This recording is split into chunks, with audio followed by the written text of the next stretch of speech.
5월 23일 장전 시장입니다. 자, 뉴욕 3대 지수는 혼조세로 마감을 했습니다. 오늘도 이 제임스 브라드 연은 총재가 연준이 25pp씩 무려 2회 금리 이상 추가를 해야 된다. 네, 이번에 인플레이션 잡아야 된다라고 이야기를 하고 있는데 사실 제임스 브라드 총재는 올해 투표권이 없습니다. 근데 차기 연준 의장으로 거론이 되고 있기 때문에 이 발언권이 엄청나게 센 겁니다. 그리고 지난주부터 이어지는 연준 인사들의 이런 매파적인 발언들이 좀 시장에 부담을 주고 있다는 점, 요 정도까지만 확인하시면 될 것 같아요. 그래도 여전히 부채 한도 이슈에 대해서 합의 가능성이 커지고 있고, 그리고 좋은 경로로 가고 있다. 그리고 만약에 오늘 합의가 안 될 경우에는 추가적으로 6월 1일 안에 합의 가능성도 있다. 회담을 계속적으로 진행할 것이다. 메카시 하원 의장이 뭐 이렇게 좀 긍정적인 시장에 발언을 해주면서 좀 시장이 반등이 나왔다라고 생각하시면은 될 것 같습니다. 그걸 제외하고는 최근에 국내 증시에 이렇게 이슈가 좀 많이 있어요. 이런 것도 여러분들 확인하시면은 굉장히 좋겠죠. 테마가 만들어질 수 있고 우크라이나 관련 이슈 그리고 아랍에미리트 관련 이슈로 시장이 움직일 수 있다는 점 확인하시면 될 것 같고 오늘 그래도 가장 기대되는 재료는 기가팩토리입니다. 네. 테슬라가 인도의 기가팩토리 공장을 지으려고 하는 게 무산이 되었어 일단. 그래서 우리나라가 지금 계속적으로 러브콜을 보내고 있죠. 근데 이게 한 1년 넘었거든요. 벌써 작년부터 보내고 있었기 때문에 그때 일론 머스크가 우리나라에 공장을 지으려고 하다가 노조원들 깽판 치는 거 보고 깜짝 놀래가지고 한국은 안 되겠다 라고 하는 게 뭐 정설입니다. 그렇기 때문에 이번 정권이 노조 그리고 간첩도도 잘 때려잡고 있고 하기 때문에 테슬라가 오는 거는 굉장히 긍정적이다. 제가 여기에 대해서는 너무 왜 기가팩토리가 오게 되는 순간 우리나라가 수혜가 될 수밖에 없는지를 계속 말씀을 드리고 있기 때문에 좀 와야 된다. 자, 그리고 여기 보시는 것처럼 진심입니다. 세액 공제하고 그리고 현금 지원하고. 근데 다른 나라도 진심이에요. 8년 이상 법인세 면제, 최대 20년간 법인세 면제 따라가야 됩니다. 이거 25% 가지고 안 돼요. 우리나라도 그냥 기가팩토리라는 이 브랜드가 그 나라에 들어온다는 게 얼마나 큰 부가가치를 내는 거를 다른 나라에서 지금 법인세 이런 거 하는 거 보시면 알잖아요. 그렇기 때문에 우리나라도 추가적으로 인센티브 지원해야 된다. 예, 오기만 하면 됩니다. 오기만 하면. 네.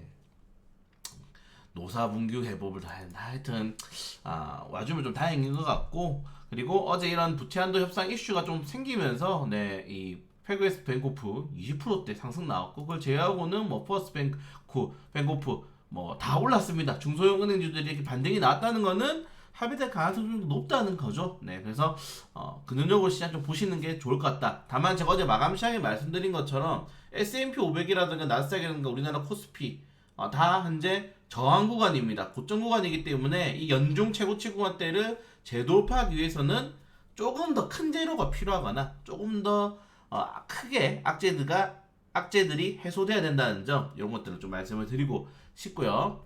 네, 그걸 제외하고는 그만 좀 말씀하세요. 네, 제니 옐런 재무장관이 계속 말씀합니다. 6월 초 데드라인이다. 6월 안에 못하면 디포트 난다.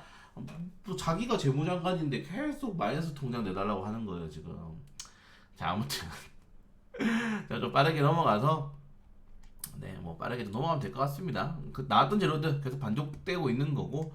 뉴욕 증시 어제 업종 보시면은 마이크론 테크놀로지가 그래도 하락세가 나왔어요. 나올 수밖에 없었죠. 결국 중국이 마이크론 테크놀로지에 대한 규제가 이제 결정이 되었기 때문에 타게 될 수밖에 없고, 우리나라 같은 경우는 어제 삼성전자가 변동성을 보여준 게 이게 과연 삼성전자의 호재가 될 것이냐, 아니면 결국에는 야 어차피 삼성, SK 너희 미국 편이지 하면서 추가적인 제재가 나올 수 있다는 거잖아요. 우리나라 미국에 공장이 있잖아, 아니 중국에 삼성, SK에서 공장이 있잖아요. 그렇기 때문에 거기에 대해서 추가적으로 아직 명확하게 이게 호재가 될 건지 악재가 될 건지는 확인되지 못했다는 점 좀 확인하시면 될 것 같습니다.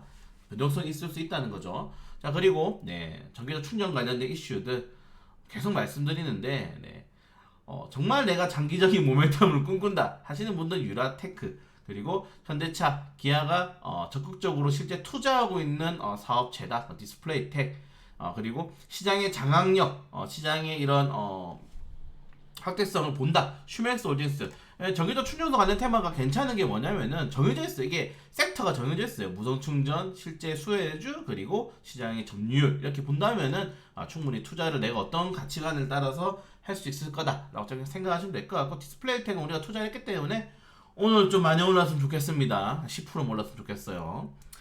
네, 이 정도까지 내용 보시면 될 것 같고, 최근에 넥슨 게임즈, 넥슨 게임즈, 뭐 크래프톤 게임 테마주에 대한 이슈들이 굉장히 많이 나오고 있어요. 흐름도 나쁘지 않죠. 네, 그래서 게임 테마주가 제가 어려운 이유는 좀 설명을 드렸지만은, 그래도 게임 테마주들이 원래 이제 중순부터 이 좋은 기업 대표작들을 많이 내거든요. 거기에 대해서 좀 기대를 가져가 보시기 좋을 것 같다. 전 넥스 게임즈 예전 영상 있는데 뭐 그때보다 주가가 많이 올랐는데 더 올라갈 거라 생각합니다. 넥스 게임즈에 대한 기대감 저는 최우선으로 좀 보고 있고요. 그걸 제외하고는 게임 테마주는 들어가신 분들만 들어가셔라. 잘 아시는 분들만 들어가셔라. 게임 산업에 대해서 이 정도까지 말씀을 좀 드리고 싶습니다. 그래서 오늘 또 뭐 큰 이슈는 없다. 큰 이슈는 없다. 부채한도 이슈, 그리고 오늘 삼성전자, 에코프로 그룹주가 추가적으로 탄력이 나올 수 있는지 이 정도까지 좀 확인하시면 될 것 같고, 그걸 제외하고는 기가팩토리 관련된 이슈가 계속적으로 나오고 있다는 거는 긍정적인 이슈들, 그리고 아까 말씀드린 것처럼 우크라이나 재건 이슈들, 그리고 아랍에미리트 관련된 투자 협업 이슈들, 좋은 이슈들이 많습니다. 다만 거래대금을 조금 더 끌어올린다면은 좋은 재료가 나올 수 있겠죠. 이 정도까지 좀 말씀드리고 정리 시간 짧게 마치도록 할게요.